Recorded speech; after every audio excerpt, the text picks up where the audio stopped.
beban. Kemudian faktor yang mempengaruhi penyusunan anggaran beban penjualan. Yang pertama, beban penghapusan piutang usaha seperti yang tadi kita bahas. Kemudian beban turun harga juga, beban promosi, beban distribusi, beban komisi, dan beban gaji pegawai penjualan. Oke. Beban gaji pegawai penjualan. Jadi ini termasuk beban penjualan karena dia pegawai penjualan, bukan manajemen atau manajer di tingkat atas misalnya, macam itu.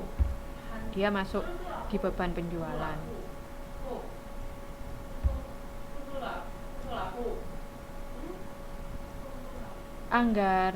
Sekarang penyusunan anggaran beban penjualan. Teman-teman silakan dibuka halaman 419. Jadi di situ ada ilustrasi selama triwulan 1 tahun 2017. Selama triwulan 1 dianggarkan barang yang dijual sebanyak 10.000 ton dengan 50 dengan harga jual Rp50 sehingga pendapatan adalah 500.000 dan dijual dengan 80% kredit. Beban distributor per ton Rp3, beban komisi penjualan 10%, beban penghapusan piutang ditaksir 1% dari harga barang yang dijual. Beban promosi 20.000, beban gaji 50.000, beban pernik penjualan 0,5% dari barang yang dijual, beban turun harga ditaksir 1,5%, harga jual dianggarkan 12.000 ton dengan harga pokok per ton adalah Rp10. Rp10 ya teman-teman, bukan Rp15 karena di hitung-hitungan bawahnya di situ Rp10 bukan 15. Silakan teman-teman dikoreksi, diganti. Terus beban penjualan lainnya dianggarkan sebulan 40.000 termasuk beban sewa 10.000. Nah, berdasarkan data tersebut maka beban penjualan adalah yang kedua dulu, beban distribusi adalah 10.000 ton kali 3. Yang ketiga, komisi penjualan 10% kali total penjualannya 500.000. Kemudian beban penghapusan piutang 1% dari yang dijual. Secara kredit. Yang dijual secara kredit tadi diketahui 80% saja. Maka 80% kali 500.000. Kemudian beban pernik 0,5% dan beban turun harga 1,5% dari 12.000 ton. Kan kalau beban turun harga berasal dari hasil produksi. Hasil produksinya berapa? 12.000 ton dengan harga per tonnya Rp10. Jadi hasilnya itu 1.800.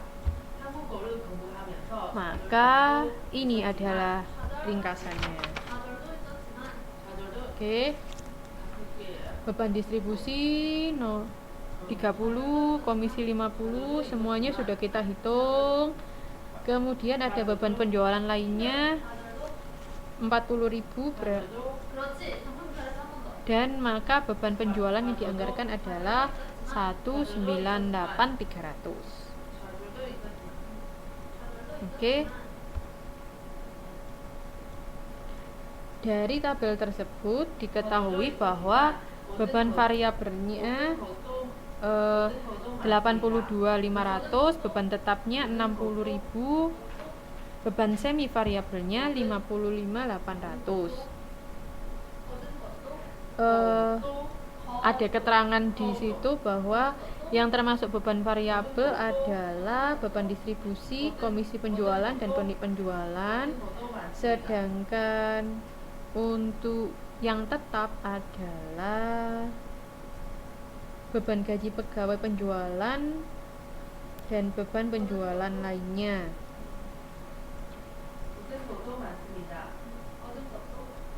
Kemudian beban semi variabel adalah sisanya.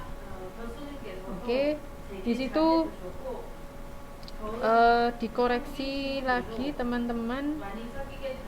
Hasilnya kalau yang beban semi variabel adalah 55.800, bukan 59.400, sehingga totalnya menjadi 198.300.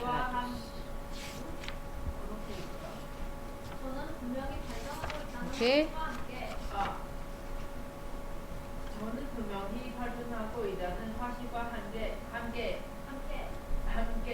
Sudah, sampai di sini ada yang ditanyakan?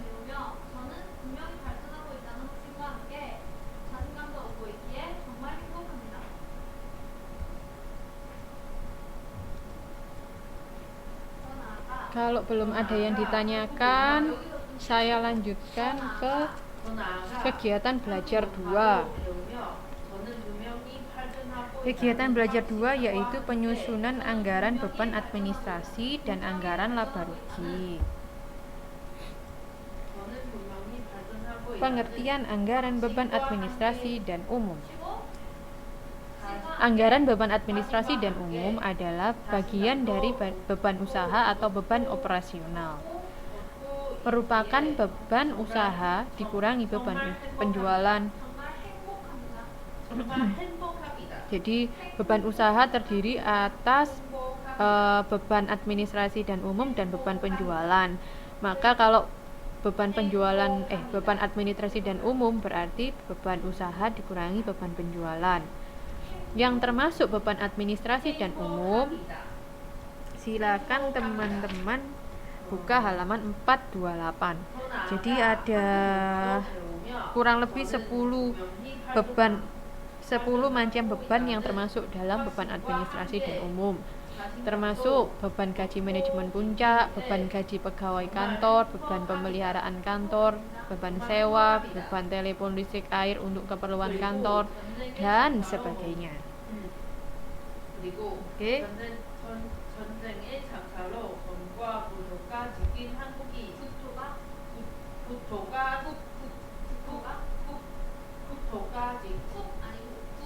Nah, kalau ini kemudian ada kegunaan anggaran beban administrasi dan umum. Misalnya untuk beban gaji manajemen, anggaran ini terjadi karena fungsi manajemen puncak untuk melakukan kegiatan perencanaan dan pengawasan perusahaan secara menyeluruh. Sedangkan beban gaji pegawai kantor karena fungsi untuk mengurus administrasi pegawai dan tata usaha. Yang ketiga, beban pemeliharaan kantor agar terdapat kenyamanan dan kelancaran pekerjaan kantor. Ini ada di halaman 429, ada beberapa kegunaan dari anggaran beban administrasi dan umum. Silakan teman-teman baca.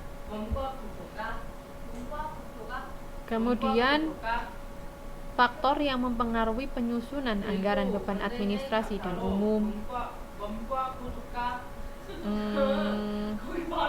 Jadi yang mempengaruhi adalah beban depresiasi.